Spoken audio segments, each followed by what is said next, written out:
आजच्या ऑनलाईन तासिकेमध्ये आपल्या सर्वांचे स्वागत आहे. आपण मागच्या तासिकेपासून धडा 5 शैक्षणिक वाटचाल हे सुरू केलेलं होतं.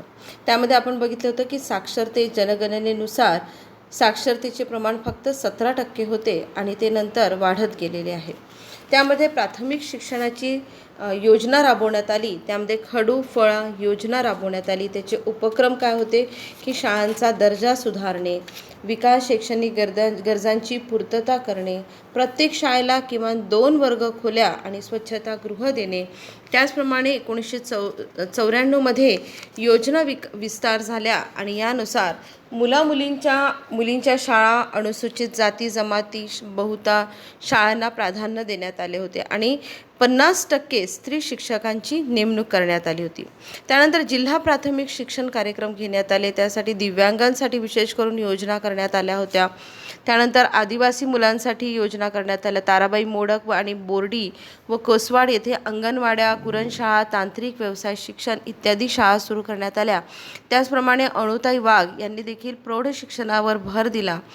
तसेच माध्यमिक शिक्षणाविषयी आपण बघितलं होतं. त्यामध्ये विद्यापीठ शिक्षण आयोग, मुदलियार आयोग, कोठारी आयोग, उच्च शिक्षण, NCERTची स्थापना. NCERT म्हणजे काय? 1 सप्टेंबर 1961 रोजी दिल्ली येथे national council of education research and training म्हणजे NCERTची स्थापना करण्यात आली.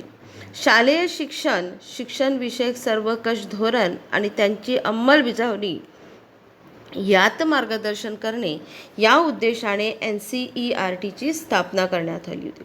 त्यांनी कोणते कार्य केले? शिक्षणविषयक संशोधन केले, शिक्षणाचा विकास आणि विस्तार केला, शैक्षणिक कार्यक्रम राबवले, पाठ्यपुस्तकाची पुनर्रचना केली. त्याचप्रमाणे MCERTची स्थापना करण्यात आली. NCERT म्हणजे नॅशनल, MCERT म्हणजे महाराष्ट्र राज्य शैक्षणिक संशोधन व प्रशिक्षण परिषदेची स्थापना झाली आणि या संस्थेला विद्या प्राधिकरण या नावाने संबोधले जाते आणि जीवन शिक्षण हे मासिक प्रकाशित केले जाते. MCERTने विशेष करून शिक्षणाचा दर्जा उंचावला, शिक्षकांसाठी सेवांतर्गत प्रशिक्षण दिले. 10वी व 12वीच्या परीक्षेनंतर त्यांना व्यावसायिक अभ्यासक्रम देण्यात आले. त्यानंतर बालभारती विषयी वाचलं आपण की 20 जानेवारी 1967 रोजी पुणे येथे बालभारतीची स्थापना झाली. हिंदी, मराठी, इंग्रजी, उर्दू, कन्नड, सिंधी, गुजराती व तेलुगू अशा 8 भाषांमध्ये पुस्तके छापण्यात आली. किशोर हे बालभारतीद्वारे प्रकाशित झालेलं मासिक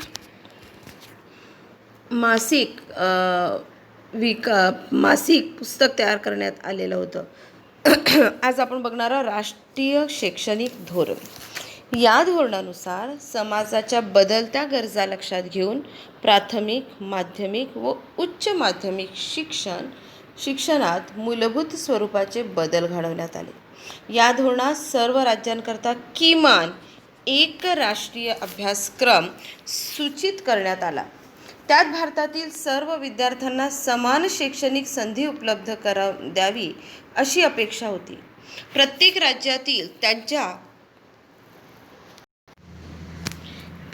राज्यातील त्यांच्या सांस्कृतिक, भौगोलिक व ऐतिहासिक गरजांनुसार राष्ट्रीय अभ्यासक्रमात लवचिकता आणण्यास वाव दिलेला आहे. जसं आपण महाराष्ट्रात राहतो तर महाराष्ट्राची संस्कृती आपण अभ्यास करणे आवश्यक आहे. त्याचप्रमाणे पंजाब किंवा दिल्ली ह्या साईडला जर गेलो तर आपण त्यांची संस्कृती, त्या साईडची जी संस्कृती आहे त्याचा अभ्यास करणे आवश्यक आहे. जसं राष्ट्रीय शैक्षणिक धोरण 1986ची परिणामकारक अंमलबजावणी होण्यासाठी राष्ट्रीय स्तरावर तयार करण्यात आलेल्या कृती कार्यक्रमावर आधारित प्राथमिक शिक्षण अभ्यासक्रम 1988 तयार करण्यात आला. ज्याप्रमाणे महाराष्ट्राचा जर इतिहासाचा अभ्यास करायचा आहे तर आपल्याला शिवाजी महाराजांचा इतिहास माहिती असणे आवश्यक आहे. त्याचप्रमाणे जर राजस्थानमध्ये जर आपण आहे तर राजस्थानाच्या अभ्यासक्रमामध्ये महाराणा प्रताप आणि अल्लाउद्दीन खिलजी किंवा ह्यासारखे आणखी जे थोर क्रांतिकारक होऊन गेले त्या सर्वांचा अभ्यास करणे आवश्यक आहे असं इथे सांगितलेलं आहे की परिणामकारक अंमलबजावणी होण्यासाठी राष्ट्रीय स्तरावर तयार करण्यात आलेल्या कृती कार्यक्रमावर आधारित प्राथमिक शिक्षण अभ्यासक्रम 1988 तयार करण्यात आला. माहीत आहे का तुम्हाला?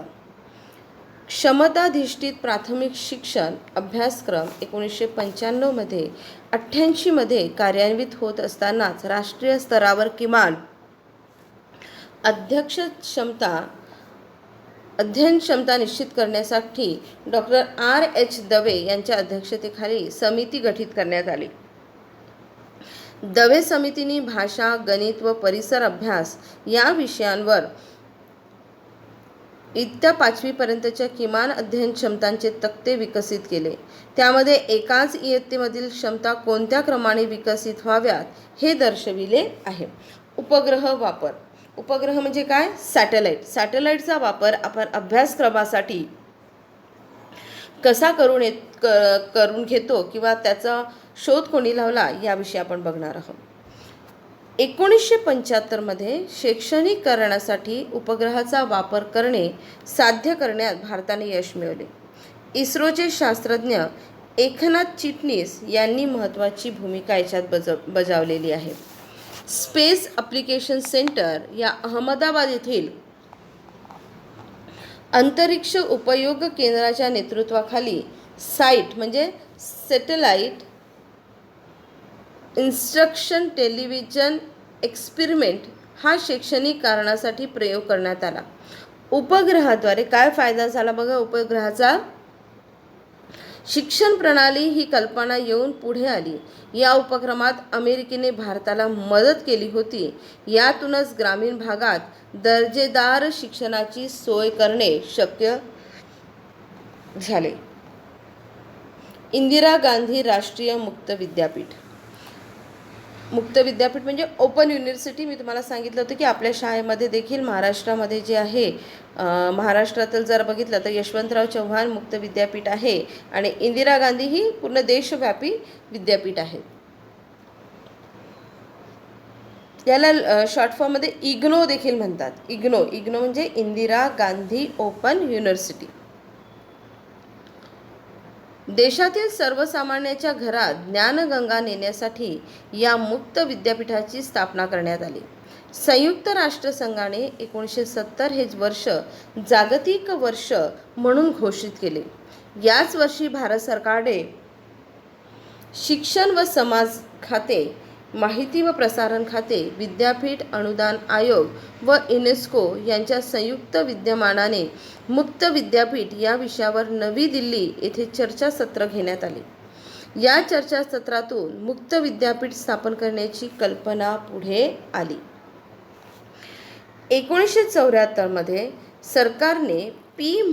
पार्थसारथी यांच्या अध्यक्षतेखाली एक समिती नेमली. त्यांच्या सूचनानुसार व शिफारशीनुसार 20 सप्टेंबर 1985 रोजी मुक्त विद्यापीठ आकारास आले. मी तुम्हाला सांगितलं होतं की मुक्त विद्यापीठ म्हणजे जे विद्यार्थी नापास होतात किंवा जे विद्यार्थी 10वी-12वी करू शकत नाही, नापास झाले किंवा काही कारणामुळे ते अभ्यास समोर शिकू शकत नाही किंवा रोज शाळा किंवा कॉलेज जॉईन करू शकत नाही, जे विशेष करून जे नोकरी करतात त्यांच्यासाठी ही सोय आहे की फक्त याचं कॉलेज जे आहे ते संडेला असलं तर संडेला जाऊन ते अभ्यास करू शकतात, कॉलेज अटेंड करू शकतात आणि आपली नोकरी आणि आपलं घरचं काम सांभाळत ओपन युनिव्हर्सिटीमध्ये ते ग्रॅज्युएशन, MA, BEd इथपर्यंत ते आपला अभ्यास कंप्लीट करू शकतात. 20 सप्टेंबर 1985 रोजी मुक्त विद्यापीठ आकारास आले. प्रधानमंत्री इंदिरा गांधी यांचे नाव विद्यापीठाला देण्यात आले. या मुक्त विद्यापीठात ज्यांना औपचारिक पद्धतीत महाविद्यालयीन शिक्षण घेता आले नाही त्यांना प्रवेशासाठी पात्रता, वय व अन्य अटीमध्ये सूट देण्यात आली. विद्यापीठाने 1990 आकाशवाणी, दूरदर्शनच्या माध्यमातून, दृकश्राव्य साधनांच्या माध्यमातून दूरस्थ शिक्षण कार्यक्रम सुरू केलेला आहे. विद्यापीठाने विविध शाखांमधून 1000हून अधिक अभ्यासक्रम राबवले. त्यात 85 प्रशिक्षण केंद्रे, परदेशात 41 केंद्रे स्थापन करून विद्यापीठाने शिक्षणाची सोय करून दिली. संशोधन संस्था, विज्ञान. स्वातंत्र्योत्तर काळात देशात वैज्ञानिक संशोधनाला चालना द्यावी व त्या संशोधनाचे लाभ सर्वांपर्यंत पोहोचावेत म्हणून 1950मध्ये council of scientific and industrial research या संस्थेची स्थापना झाली. विज्ञान, रसायन, औषधे, अन्न प्रक्रिया, खाणकाम या क्षेत्रात संशोधन सुरू झाले. या संस्थांमधील संशोधनाचा लाभ भारतातील उद्योगांना व्हावा म्हणून औद्योगिक संस्थांवर करार करण्यात आले. त्यामुळे भारताची आयात कमी होऊन परकीय चलनाची बचत झाली. या संस्थेने मूलभूत संशोधनाला चालना दिली. भारताने आता काय केलेलं आहे की जे भारतीय संशोधक आहेत, जे सायंटिस्ट आहेत, त्यांनाच आपल्या देशामध्ये मुभा दिली की तुम्ही आपले जे काम आहे ते विदेशातून न करता तुम्हाला इथूनच करायचं आहे. आणि तशी त्यांना मुभा करून दिली, तशी त्यांना सोय सवलती करून दिल्या की तुम्ही जे आपण बाहेर देशातून जे काम करतो ते बाहेर देशात काम न करता आपण भारतातच ते काम सुरू करायला पाहिजे. यासाठी सरकारने पैसा आणि निधी गोळा करून दिला त्यांना. उच्च शिक्षणासाठी परदेशात गेलेल्या विद्यार्थ्यांना भारतात येण्यासाठी या संस्थेच्या प्रयोगशाळांनी महत्त्वाची भूमिका बजावली. या संस्थेने मतदानाकरिता बोटाला लावण्यात येणारी शाई, जर तुम्हाला माहीत असेल की जेव्हा इलेक्शन होतं तेव्हा आपल्या बोटाला काय लावण्यात येतात, ब्ल्यू कलरची शाई लावण्यात येतात. ही ताप, हत्तीरोग, क्षयरोग यावरील औषधे, पाणी शुद्धीकरण तंत्रज्ञान, बांबू उत्पादन काळात कपात या गोष्टी केल्या. DNA फिंगर प्रिंटिंग तंत्रज्ञान भारतात सर्वप्रथम वापरणे, अंदमानातील आदिवासींची जनुकीय अभ्यास करून त्या जमाती 60,000 वर्ष जुन्या आहेत हे सिद्ध करणे, भूकंपाची आधीची सूचना मिळवणे इत्यादी गोष्टी या संस्थेने केलेल्या आहेत.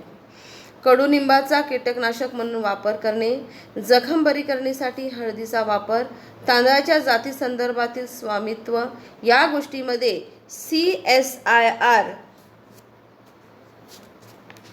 म्हणजे CSIRचं council of scientific and industrial research या संस्थेने महत्त्वाची भूमिका बजावली. तुम्ही याच्यासाठी एक पिक्चर बनवू शकता तुमचं आणि हा एक प्रश्न तयार होतो तुमचा.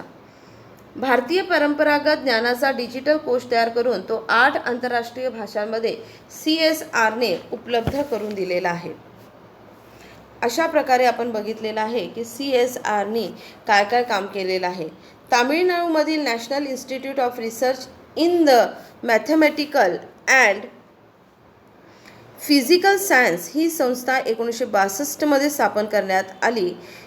गणित विषयातील सर्वोच्च संशोधनाला या संस्थेने चालना दिलेली आहे. त्याचप्रमाणे आपण बघूया संगणकामध्ये फार मोठी बदल झालेला आहे. आधी तुम्हाला माहीत होतं की महासंगणक होता. महासंगणक म्हणजे की तुमच्या एका रूम एवढा, जेवढी बेडरूम असते आपली एवढा रूम एवढा एक संगणक असायचा. आणि ह्या संगणक म्हणजे काय, computer.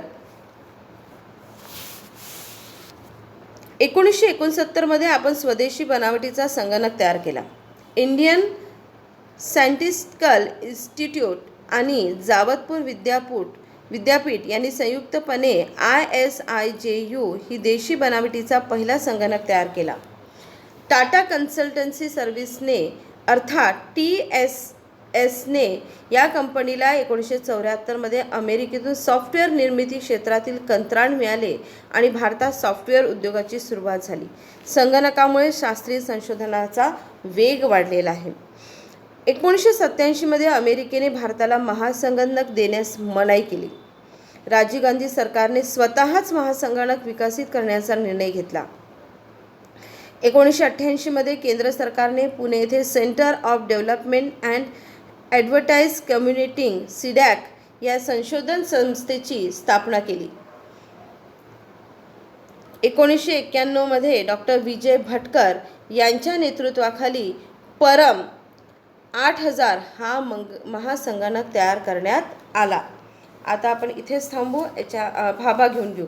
Bhabha atomic research centre या संस्थेने nuclear physics, solid state physics, spectroscopy, chemical and life science अशा विविध विषयात मोलाचे संशोधन केले.